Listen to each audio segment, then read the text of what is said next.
தாய் தமிழ் உறவுகளுக்கு வணக்கம். கூட்டணி கட்சிகளை உதறித்தள்ள முடிவு செய்தார்.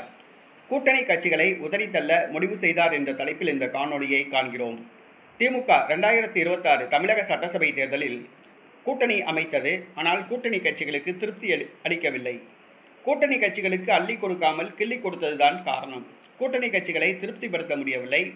கூட்டணி கட்சிகள் திமுகவுக்கு வேலை பார்க்கவில்லை. திமுகவினர் கூட்டணி கட்சிகளுக்கு வேலை பார்க்கவில்லை. மாறி மாறி ஒருவரை ஒருவர் காலை வாரி விட்டனர். இறுதியில் திமுக மண்ணை கவ்வியது. முதலமைச்சர் மு.க. ஸ்டாலின் போட்டியிட்ட தொகுதியில் காங்கிரஸ் வாக்குகள் மு.க. ஸ்டாலினுக்கு விழவில்லை. விடுதலை சிறுத்தை கட்சி வாக்குகள் மு.க. ஸ்டாலினுக்கு விழவில்லை.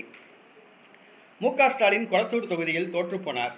இது யாருமே எதிர்பார்க்கவில்லை. திமுக இந்த அதிர்ச்சியிலிருந்து மீளவில்லை.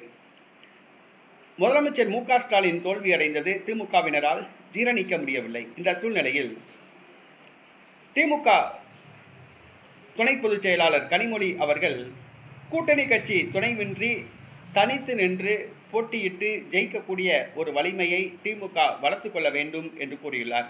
கூட்டணி கட்சி தயவில்லாமல் ஆட்சியை பிடிக்கக்கூடிய ஒரு சூழ்நிலையை உருவாக்க வேண்டும் என கனிமொழி விரும்புகிறார். அதாவது இப்போதுள்ள கூட்டணி கட்சிகளை அவர் கழற்றிவிட்டு வருகிற உள்ளாட்சி தேர்தலில் தனித்து போட்டியிட வேண்டும் என கனிமொழி விரும்புகிறார். கூட்டணி கட்சிகளோ காங்கிரஸ் கூட்டணியை விட்டு போய்விட்டதால் தங்களுக்கு முக்கியத்துவம் கொடுக்கும் திமுக என கருதுகின்றன.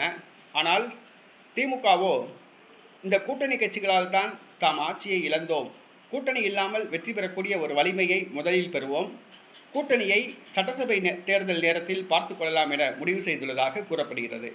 தற்பொழுது திமுக தனது கூட்டணி கட்சிகளை கலற்றிவிடக்கூடிய ஒரு சூழ்நிலை உள்ளது. கூட்டணி கட்சிகள் தங்களுக்கு தொந்தரவாக உள்ளனர், முதுகில் குத்துகின்றனர் என திமுக கருதுகிறது.